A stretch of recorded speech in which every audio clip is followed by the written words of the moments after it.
Gold, trusted gold buyers. మీరు తాకట్టు పెట్టిన బంగారాన్ని విడిపించి ఈ రోజు ఉన్న మార్కెట్ ధరకు కొనబడను. ఒరేయ్, ఈ దెబ్బతో మా ఆఫీస్లో మా పరపతి బాగా పెరిగిపోయిందిరా. ప్యూన్ దగ్గర నుంచి కమిషనర్ దాకా ప్రతి ఒక్కడు నమస్కారాల మీద నమస్కారాలే.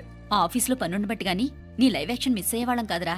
ఈసారి ఎవరినైనా 4 పీకినప్పుడు మాకు కబురు పెట్టరా, చూడాలి. ఛే, ఎక్కడైనా కొడుకు గొడవ పెట్టుకొస్తే పేరెంట్స్ మందులేస్తారు, మీరేమో మందులేస్తున్నారు. అసలు మీరు పేరెంట్స్ అయినా? నువ్వు అసలు మా కూతురువేనా? ఈ రోజుల్లో వీళ్ళలాంటి వాడు ఇంటికి ఒకటి ఉంటే గానీ పనులు జరగవు. జరగవు అంటే వీణ్ణకు రౌడీలా తయారు చేస్తారా? ఇది ఇంతటితో ఆగదు కదా. ఆ దెబ్బలుతున్నాడు గమ్మునుంటాడా? రేపు ఇంకొంతమంది రౌడీలు వేసుకొస్తాడు. వేసుకొస్తే వీడు 4 నేసుకుని వెళ్తాడు. చాలకపోతే మేము తలో కర్ర పట్టుకుని జాయిన్ అవుతాం. దేవుడా, వీళ్ళ నువ్వే కాపాడాలి. ఏయ్, నీలాగా ప్రతిదీ మేము దేవుడి మీద భారం వేసేయం. మాకు చేతనైంది మేము చేస్తాం. నానా, ఈ బీసీ నాటి దాంతో ఉంటే మనం కూడా పురాణ కాలంకి వెళ్ళిపోతాం. అర్జెంటుగా దీనికి శాలిటీ చూసి బయటికి పంపించండి. ఈ ఫాస్ట్ జనరేషన్లో మనం ముందుకు పోదాం. ఒరేయ్, చిన్నాడువైన ఈ తండ్రి బాధ్యతను మా బాగా గుర్చేసావురా. ఎలాగో దీనికి ఫైనల్ ఎగ్జామినేషన్స్ కూడా అయిపోయినాయి కదా, ఓ మంచి సంబంధం చూసి చేసేస్తే సరి. అవునవును. అరే సిగ్గుపడుతుంది.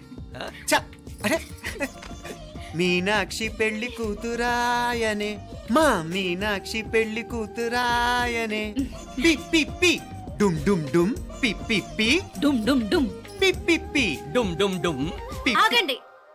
ఏంటి అంతలా వచ్చావు? కాంపతీస్ ట్విస్ట్ ఏమేవో కదా. ఆ చేసేదేదో తొందరగా చేసేయండి, వీడి గొడవ తప్పుతుంది. అది గ్రీన్ సిగ్నల్ ఇచ్చేసింది. వెంటనే ఏదైనా మ్యారేజ్ బ్యూరోని కాంటాక్ట్ చేస్తే బెటర్ కదా. ఇలాంటి బ్యూరోల్ని ఇంటర్నెట్ని నమ్ముకోవడం అంత మంచిది కాదు. ఏదైనా మనాళ్ళలోనే దగ్గర సంబంధం చూస్తే మంచిది.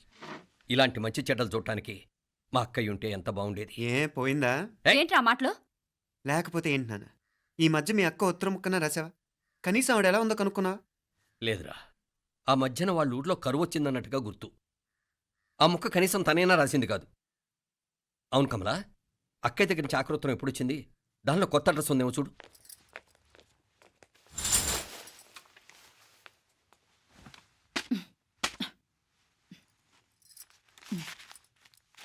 ఇవి చూడు.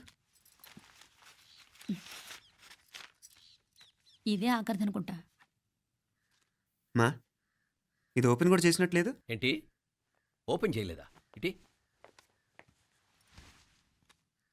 ఈ చేతిరాత మా అక్కయ్యలాగానే ఉందే. లానే ఉంటాం కాదు, మీ అక్క దగ్గర నుంచే. మరీ ఫాస్ట్ జనరేషన్ అయిపోయి సంవత్సరం క్రితం వచ్చిన లెటర్ను ఓపెన్ చేసి తీరుకు కూడా లేకుండా పోయింది. చిరంజీవి ఆనందరావుకి మీ అక్క ఆశీర్వదించరా అనేది, పిల్లలు మీరు క్షేమంగా ఉన్నారని భావిస్తున్నాను. మీ బావ పోయిన దగ్గర నుంచి ఆరోగ్యం అంతంత మాత్రంగానే ఉంది. దానికి తోడు మనిషిని పాము కాటేసినట్టు మన ఊరిని కరువు కాటేసింది. వర్షాలు లేక పొలాలన్నీ బీడివారిపోయాయి. వానలు పడాలని మొక్కని దేవుడు లేడు. గొడ్లు కూడా సరైన తిండి లేక ఎముకలు గూళ్ళైపోయాయి. అందరూ ఊరు వదిలి వలసిపోతున్నారు. నేను కూడా పక్క ఊరికి వెళ్ళిపోదాం అనుకుంటున్నాను. ఖర్చులు కొంచెం ఇబ్బందిగా ఉంది. ఏమనుకోకుండా 2000 ఉంటే సర్తామని ఈ ఉత్తరం రాస్తున్నాను. అమ్మా నాన్నలు గుర్తుగా మిగిలిపోయిన ఆ పొలం అమ్మటానికి మనసు రాక నిన్ను అడుగుతున్నాను. వెంటనే ఏ విషయం తెలియజేస్తామని ఎదురు చూస్తూ మీ అక్క పార్వతి. ఏంటి నాన్న ఇది? రక్తం పంచుకు పుట్టిన అక్క సంగతి కూడా పట్టించుకోలేనంత ఫాస్ట్ జనరేషన్ అయిపోయింది. మీనాక్షి అన్నట్టు ఆ బీసీ నాటికి వెళ్ళిపోవటమే బెటర్. హలో, రేపు నువ్వు కూడా అంతే నాయనా. ఇప్పుడేమో పీపీపీ అని తోకలా తిరుగుతున్నావే, రేపు ఆ డుండుం డుం కాస్త అయిపోతే నేను కూడా కనపడ్ను. ఎప్పుడు నీ పెళ్ళం, నీ పిల్లలు, నీ ఆస్తులు, నీ గొడవలు. ఆపుతావా నానా? దీని ముక్కుకు తాడేయాలంటే మీ అక్కంటే మంచి సంబంధాలు చూస్తాను కదా. ఎక్కడున్నా తను నేను తీసుకొస్తాను. తన్ని తీసుకొస్తావా? తన్ని తీసుకొస్తాను.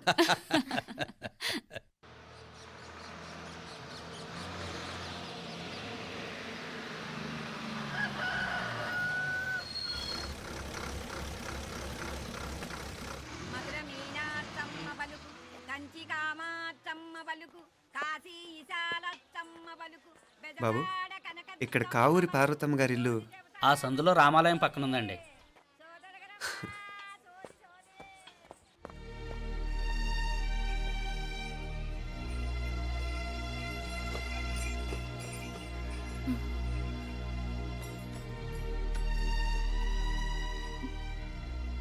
తమ్ముడు?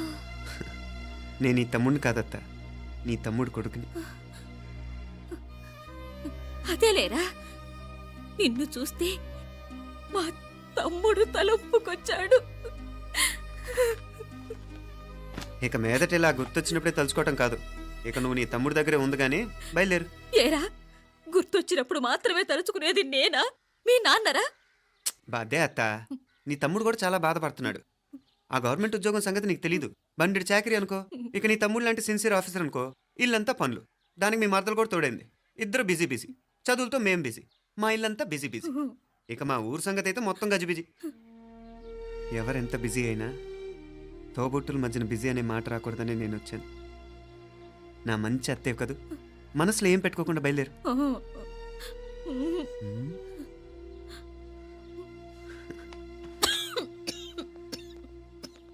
ఇంకా ఈ నాటు మందులతో పనేంటత్తా? నీ తమ్ముడు నిన్ను పెద్ద ఆసుపత్రిలో చూపించాలని చూస్తుంటేను. ముందు నువ్వు బయలుదేరు. నేనేమైపోతే మీకేంట్లేరా? మీరా బిజీ బిజీ ఊళ్ళోనే హాయిగా ఉండండి. ఇదేంటి నేను మాట్లాడేస్తున్నాను? నువ్వు మాట్లాడకపోతే ఎలా అత్తా? ఆడపిల్లకి అమ్మ మీద ఆశ, మగపిల్లాడికి అత్త మీద ఆశ. నేనేం నీకోసం ఆడపిల్లని కనలేదుగా. కనేసున్నా పోయేది. దాన్ని నేనే పెళ్ళాడేసి నీకు తోడుగా ఇక్కడే ఉండిపోయేవాడిని. అప్పుడు అనుకుంటే నేను ఆడేవాడిని. చెప్తున్నాను కదా అత్త, మీ అక్క తమ్ముళ్ళ మధ్యన ఉంది చాలా చిన్న గీత. మన ఇంట్లో పెద్ద దిక్కు నువ్వే కదా. నీ తమ్ముడే మీనాక్షికి దగ్గర సంబంధం చూస్తే బాగుంటుంది అంటున్నాడు. ఆ మంచి చెడ్డ చూడాలంటే మాకు నువ్వు తప్ప ఇంకెవరున్నారు చెప్పు? మీనాక్షికి సంబంధాలు చూస్తున్నారా? ఇంకా చూడలేదత్తా. నీ తమ్ముడు నీకే అపనప్ప చెప్పాలనుకుంటున్నాడు. అట్టయితే ఆ బూరుగు పిల్లల సంబంధం మాట్లాడేస్తే సరి. ఏ బూరుగు పల్లెలు? అదేరా, కుర్రాడు కూడా బాగా చదువుకున్నాళ్లే, ఇంద్రవల్లిలో ఉంటారు. అయితే మనం హైదరాబాదు. ఆ నా తమ్ముడి కూతురు పెళ్లి నేను కాక మరెవర్రా చేసేది? నేను బండి కట్టించుకుంటారా? కొంచెం ఆగరా, ఏదైనా తిని వెళదు. తర్వాత తింటానత్తా. నువ్వు ముందు రెడీ రెడీ అవు.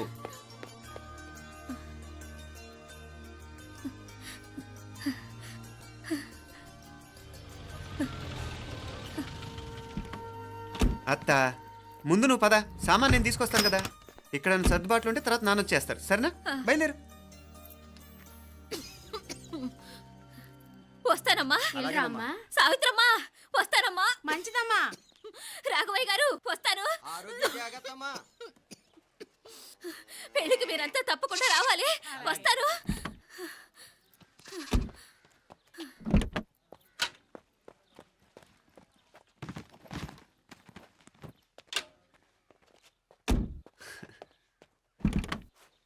జరుగత్తా, జరుగు. అత్త, అత్త,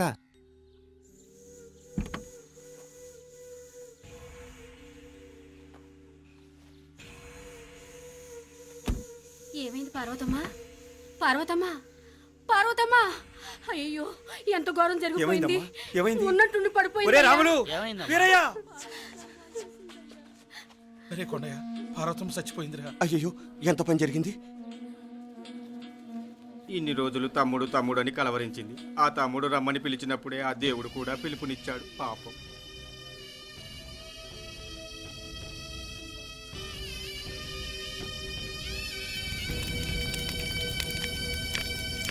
మా నాన్నగారి సంతానంలో నేను తప్ప ఇంకెవ్వరూ మిగల్లేదు. అయిన వాళ్ళందరూ వెళ్ళిపోవటంతో మీరందరూ ఉన్నా కూడా నాకంటూ ఎవ్వరూ లేరనిపిస్తోంది. మీ అక్కయ్య కళ్ళల్లో కూడా ఇదే చూశాను నాన్న.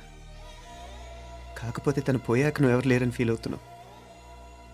మన అందరం ఉండి కూడా తన ఒంటరితను అనుభవించింది.